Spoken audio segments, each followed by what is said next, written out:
Waouh! Je viens de voir le dernier film de Gareth Edwards, The Creator, c'est une claque visuelle. C'est le film SF que tous les fans attendaient depuis des lustres. Avant d'aller plus loin, n'oublie pas, petit pouce vers le haut, et pense à t'abonner si c'est pas fait. Let's go! Il y a 10 ans aujourd'hui, une ogive nucléaire a été lancée sur Los Angeles par l'intelligence artificielle conçue pour nous protéger. Il s'agit d'un combat pour notre propre survie. Alors le début du film est étonnant. Il nous présente, par le biais d'un reportage, l'évolution de la robotique et de l'intelligence artificielle, avec un grain typique des VHS, jusqu'à une explosion atomique à Los Angeles, qui n'est pas sans rappeler à faire une référence à Skynet, Terminator. Vous l'avez tout de suite compris, dans ce film va y avoir énormément de références cinématographiques de la SF. Revenons à l'histoire. Assez rapidement, alors nous découvrons un commando de l'armée américaine qui arrive dans un endroit paradisiaque de nuit. Au sein d'une des demeures sur ce littoral, nous découvrons Joshua, le personnage donc interprété par Washington, est un agent infiltré de l'armée américaine. Plusieurs péripéties s'enchaînent. L'épouse de Washington, donc du personnage Joshua, meurt sous ses yeux par une explosion sur l'eau. Los Angeles. La particularité du personnage de Joshua, donc, c'est que dès le début du film, on nous le présente avec un bras artificiel, robotisé, et une jambe robotisée. Voilà. En un claquement de doigts, nous avons fait un bond de 5 ans en avant. Là, on le retrouve donc très meurtri, très éprouvé émotionnellement de la perte de son épouse. Là, l'armée américaine lui demande une mission donc improbable, lui montrant que sa femme finalement n'est pas morte sous ses yeux et qu'il doit la retrouver car elle est liée à la construction d'une machine hors du commun créée par l'intelligence artificielle pour détruire l'humanité. Voilà. Sergent Taylor, la victoire est à portée de main.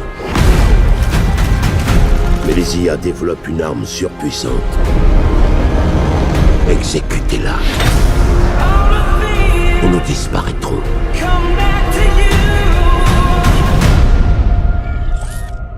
Je ne veux pas aller plus loin, je préfère que vous ayez la surprise. Alors le film est vraiment étonnant. Il est évident que Gareth Edwards est fan de science-fiction.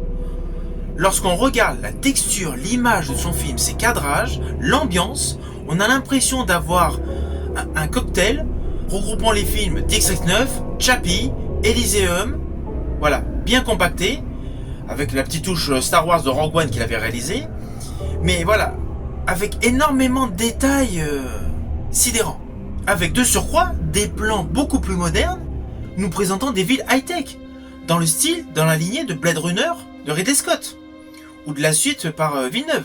Vous allez découvrir tout au long du film une quantité d'effets visuels, mais époustouflants. L'image, mais elle est magnifique.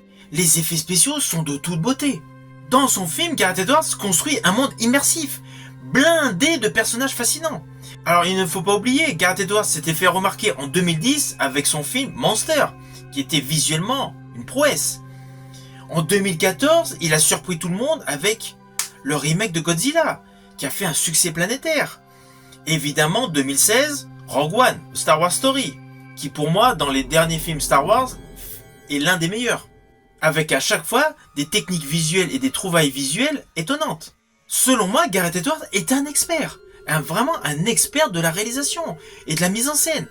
Lorsque l'on voit le film, avec le recul en se disant, son film n'a que 80 millions de dollars de budget, alors certes c'est une grosse somme, mais par rapport à d'autres films de super-héros qui ont coûté beaucoup plus cher, on a l'impression que lui, il en a mis 10 fois plus en argent.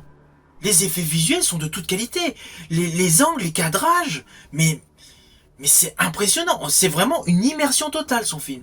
Lorsque l'on voit tous les robots, intelligence artificielle, qui donc sont les forces de l'ordre, avancer, on a l'impression qu'on a vraiment une armée devant nous. Le scan du vaisseau nomade sur la Terre, mais c'est impressionnant.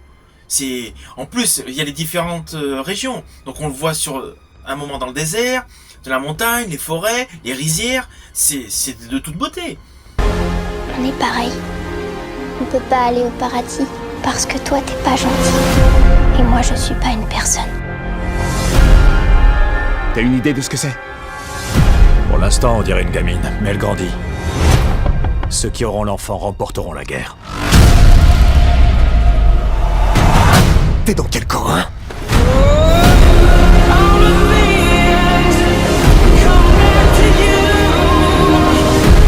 Qu'est-ce qui te ferait plaisir? Que les robots soient enfin libres.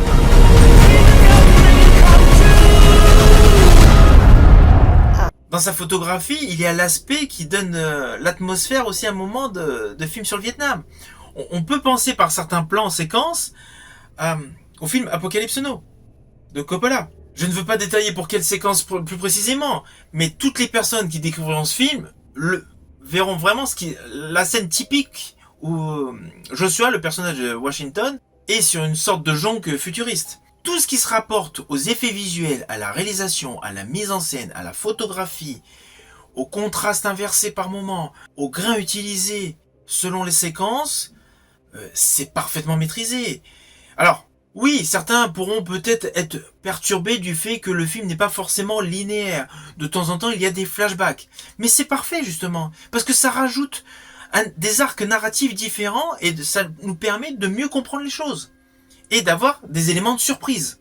Pour toutes ces différentes choses, ce film, je le trouve exceptionnel. Alors évidemment, l'interprétation du personnage Joshua, joué par John David Washington, mais elle est impeccable.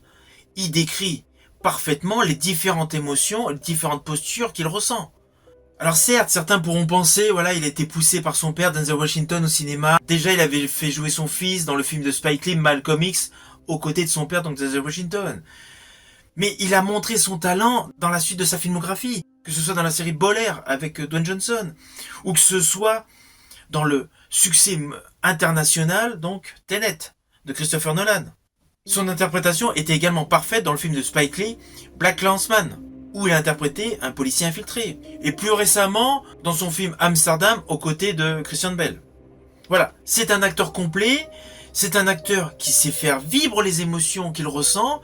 C'est un très bon acteur. Selon moi, c'est une valeur sûre du cinéma. J'espère qu'on le reverra dans de nombreuses productions. Tous les acteurs qui gravitent autour de son personnage sont bons également. Je pense notamment à la chef de l'unité des forces spéciales. Elle présente bien un personnage cruel et sans pitié. À cela s'ajoute la bande originale d'Hans Zimmer. Alors Hans Zimmer, il est connu internationalement grâce à la BO de Gladiator, mais déjà dans le registre de la science-fiction, il avait fait la BO de Chappie, il avait fait la BO d'Interstellar, les deux opus de Dune et d'Inception.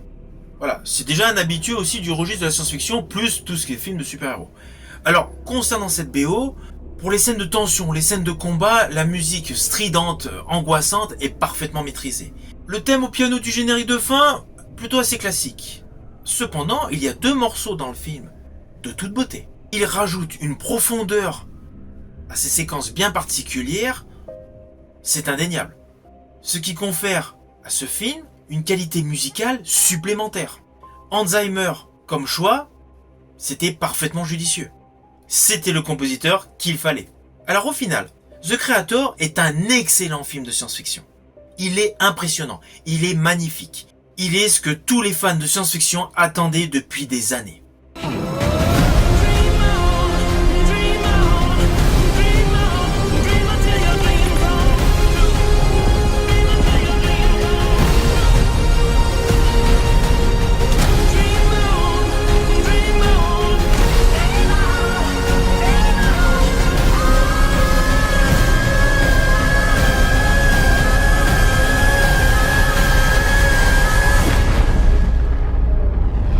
L'histoire est captivante, les effets visuels sont magnifiques. Alors certes, j'ai eu la chance de le découvrir en IMAX, ce qui permet d'avoir une meilleure immersion dans l'histoire, mais je vous invite à le découvrir, quel que soit son traitement d'image, dans le cinéma de votre choix, car c'est vraiment un film qui vaut le coup.